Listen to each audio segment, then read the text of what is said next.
Bonjour à tous, nous nous retrouvons pour cette première vidéo de formation liturgique où cette année je vous propose de travailler sur la question de la liturgie de la messe. Et aujourd'hui je vous propose de regarder qu'est-ce que c'est que la messe. Et on va regarder ce qu'est la messe à partir de deux angles. Le premier, c'est que la messe est l'actualisation du mystère pascal de Jésus. Et puis, dans un deuxième temps, je voudrais regarder avec vous l'œuvre, l'action de la Sainte Trinité au cours de la célébration de la messe, dans la messe. Alors, mon premier point, la messe, qu'est-ce que c'est que la messe? La messe, c'est le renouvellement du rite que Jésus a accompli au soir du jeudi saint. La première messe a été célébrée par Jésus, et à chaque fois que la messe est célébrée, c'est ce rite que Jésus a accompli le jeudi saint qui se trouve renouvelé par le ministère du prêtre.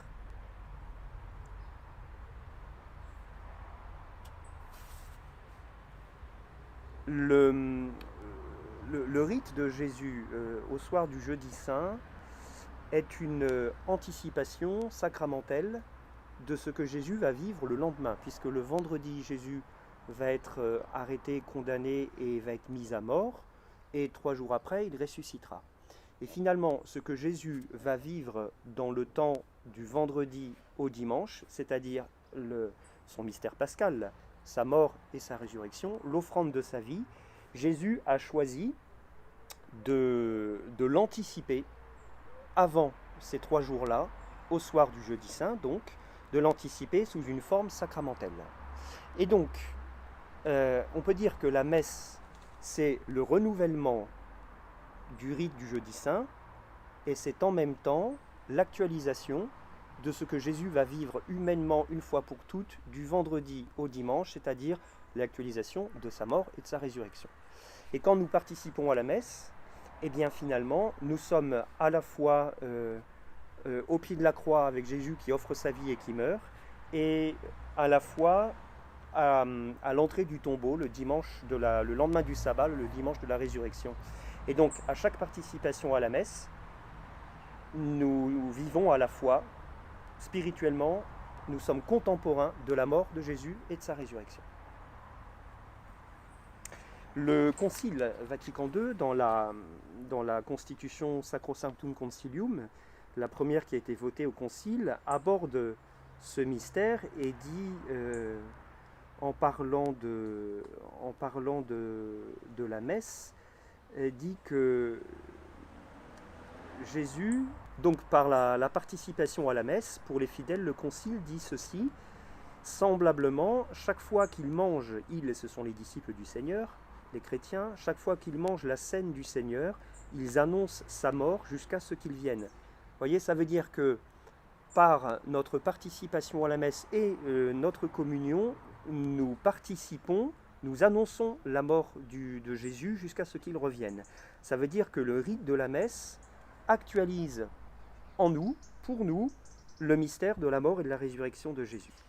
Et le texte du Concile, je suis au chapitre 6, pour ceux qui voudront aller voir, dit encore ceci: jamais, dans la suite, l'Église n'omit de se réunir pour célébrer le mystère pascal, en lisant dans toutes les Écritures ce qui les concernait, en célébrant l'Eucharistie, dans laquelle sont rendus présents la victoire et le triomphe de sa mort.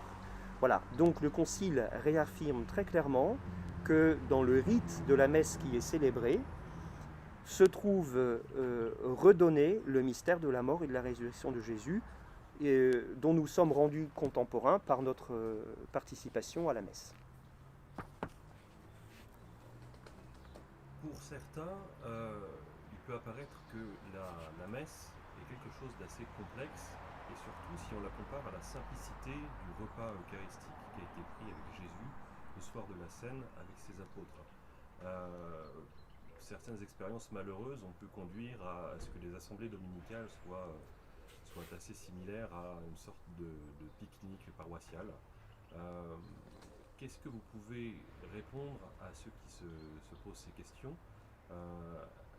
Est-ce que la messe n'est que la commémoration du Jeudi Saint. Vous avez déjà dit que c'était plus que ça parce que ça anticipait déjà l'intégralité du mystère pascal. Mais qu'est-ce que vous pouvez répondre à ces gens-là? Oui, alors, lorsque la messe n'est présentée que comme un repas commémoratif ou festif, festif, c'était quand même un repas grave au moment où Jésus a célébré avec ses apôtres, hein. Mais c'est qu'une partie de la réponse, c'est une réduction, ça, en fait, puisque la messe est le prêtre, quand il célèbre la messe, reprend le rite du Jeudi Saint, mais le rite de Jeudi Saint n'est pas que un repas, c'est un repas sacrificiel. En fait, si vous voulez, le repas, c'est l'écorce, et à l'intérieur, ce qu'il y a à l'intérieur de ce repas, c'est le sacrifice, où Jésus offre son corps et son sang. Voilà, sous les espèces sacramentelles, ce qu'il fera le lendemain. Donc, quand on célèbre la messe, bien sûr, on reprend le cadre du repas eucharistique, mais le cœur du repas, c'est l'offrande, c'est le sacrifice. Hein, et quand on présente donc la messe que comme un repas festif, c'est qu'une partie pas très juste et une partie de la réalité. D'ailleurs, je fais juste remarquer que dans les prières eucharistiques, je vais en prendre deux, nous voyons que, réaffirmer que c'est un sacrifice. La prière eucharistique numéro 1 dit au début, nous t'offrons pour eux, ou ils t'offrent pour eux-mêmes et tous les leurs, ce sacrifice de louange. Il est bien dit que c'est un sacrifice. Je change de prière eucharistique. La prière eucharistique numéro 3 nous dit, après la consécration, regarde Seigneur le sacrifice de ton Église et daigne y reconnaître celui de ton Fils. Donc il est bien question ici que c'est un sacrifice qui est renouvelé.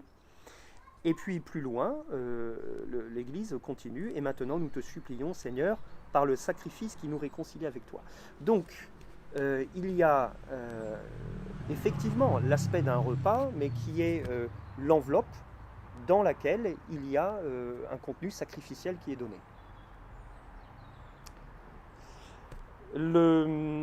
Comment vivre ces deux aspects de la messe, hein, cet aspect spirituel? Si la messe, dans la messe, nous communions à Jésus qui offre son corps et son sang, ça veut dire que si dans la messe nous sommes à la fois au pied de la croix et à l'entrée du tombeau, nous pouvons nous aussi vivre notre participation à la messe en préparant la messe du dimanche qui vient. Et je crois que c'est important de se demander, alors que le prêtre va réoffrir Jésus qui s'offre à son Père, qu'est-ce que moi je peux offrir, comment est-ce que je peux m'offrir au cours de cette messe? Ça, c'est une chose importante pour bien préparer sa messe du dimanche. Bien sûr, il y a la lecture, les lectures qui sont à faire avant, pour voir ce sur quoi on va méditer, mais la question à nous poser, c'est qu'est-ce que moi, au cours de cette messe, je vais donner de moi-même? Comment je vais m'offrir au Christ? Participer à cette offrande. Et il y a un lieu par excellence dans la messe qui est l'offertoire. Alors je crois que c'est une bonne manière de préparer sa messe, de réfléchir, qu'est-ce que je vais offrir au Seigneur pendant cette messe? Et puis, à la messe, on communie, et donc en communiant, nous recevons les effets du mystère pascal de Jésus, pour ma vie, hein, pour notre vie. Et donc il y a une deuxième question qui découle de la messe, dans la semaine qui vient, hein, qui découle de la messe, c'est comment est-ce que je vais mettre en œuvre les fruits du mystère de la rédemption que j'ai reçu au cours de cette messe. Donc je crois qu'il y a deux choses importantes pour vivre de manière plus complète la messe, en dehors des lectures qui sont à lire. Comment est-ce que je vais m'offrir au cours de la messe du dimanche qui vient? Et la deuxième question, à partir de la célébration de la messe, dans la semaine qui découle, comment est-ce que je vais accueillir ce mystère de la rédemption dans ma propre vie de tous les jours? Voilà deux pistes qui peuvent nous aider à vivre de manière plus profonde et plus féconde la messe. Je voudrais maintenant parler avec vous regarder la place de la Sainte Trinité dans l'œuvre de la messe.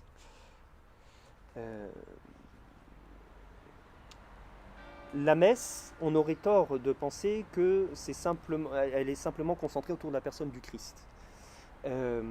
C'est vrai que le prêtre, en célébrant la messe, offre à nouveau Jésus au Père.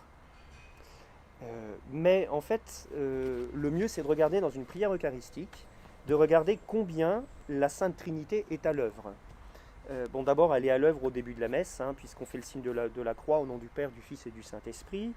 L'ouverture de la messe reprend une phrase de Saint Paul dans les Épîtres, mais qui dit « La grâce de Jésus, notre Seigneur, l'amour de Dieu le Père et la communion de l'Esprit Saint soient toujours avec vous ». Donc là, on a une manifestation une mention de la Trinité.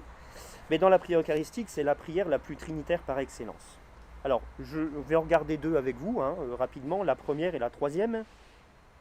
La première, la prière eucharistique s'adresse toujours au Père. Le prêtre s'adresse toujours au Père. Donc, Père infiniment bon, toi vers qui montent nos louanges. Vous voyez, on s'adresse au Père. Nous te supplions, par Jésus-Christ, ton Fils, notre Seigneur, le Fils et médiateur, d'accepter et de bénir ses offrandes. Bon.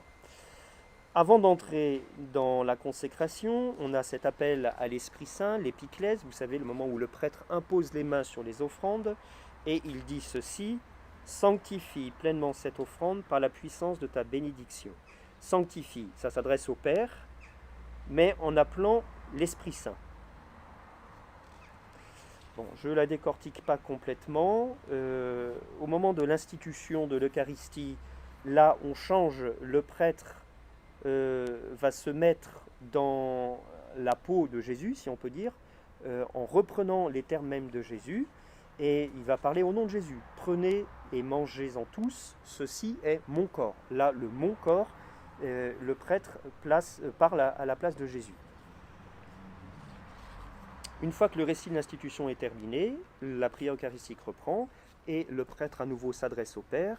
C'est pourquoi nous aussi, tes serviteurs, ça renvoie au Père, et ton peuple saint avec nous, faisant mémoire de la passion bienheureuse de ton Fils Jésus-Christ, notre Seigneur. Nous sommes à nouveau dans la mention du Fils. Nous te présentons, Dieu de gloire et de majesté. On s'adresse au Père. Voilà. Et le passage le plus éloquent, il est dans la doxologie à la fin, lorsque le prêtre dit « Par lui, avec lui et en lui, à toi, Dieu le Père Tout-Puissant, dans l'unité du Saint-Esprit, tout honneur et toute gloire pour les siècles des siècles. Amen. » Donc là, on a toute la Trinité. Le prêtre est en train d'offrir le Christ, par lui, avec lui et en lui, c'est Jésus, sous la forme du pain et du vin. À toi, Dieu le Père Tout-Puissant, l'offrande est au Père, dans l'unité du Saint-Esprit. Donc on a une œuvre de toute la Trinité. Voilà pour ce qui concerne la prière eucharistique. Je peux regarder rapidement dans la troisième. C'est la même chose, le prêtre commence. « Tu es vraiment saint, Dieu de l'univers, et toute la création proclame ta louange. » Là on s'adresse au Père. « Car c'est toi qui sanctifies toutes choses par ton Fils Jésus-Christ notre Seigneur, le médiateur, avec la puissance de l'Esprit Saint, mention de l'Esprit Saint. » Donc, j'arrête là, vous avez compris, la doxologie est exactement la même. Dans toute prière eucharistique se trouve mentionnée et convoquée la pleine action de la Sainte Trinité, le Père, le Fils et le Saint-Esprit. Et puis, il y a un dernier aspect que je voudrais reprendre avec vous. Dans la prière eucharistique, je vous disais tout à l'heure que la messe actualise le mystère pascal de Jésus. Dans la prière eucharistique, nous trouvons mention des principaux mystères de la vie du Christ qui sont exprimés. Alors, je reprends dans la première prière eucharistique, c'est pareil. Après la consécration,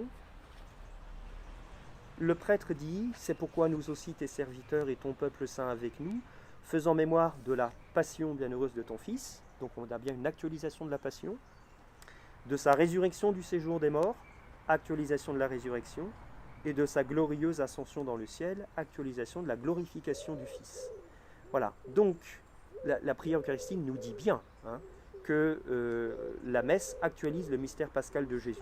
Je change de prière, je passe sur la 3, et nous trouvons la même chose, en faisant mémoire de ton Fils, de sa passion qui nous sauve, actualisation de la passion, de sa glorieuse résurrection, actualisation de la résurrection, et de son ascension dans le ciel, actualisation de l'ascension. Alors voilà, vous voyez bien que la messe est une œuvre profondément trinitaire, dans laquelle le prêtre offre le Christ à son Père, et nous voyons que dans la messe s'actualisent pour tous ceux qui y participent les effets du mystère pascal de Jésus, de sa mort et de sa résurrection.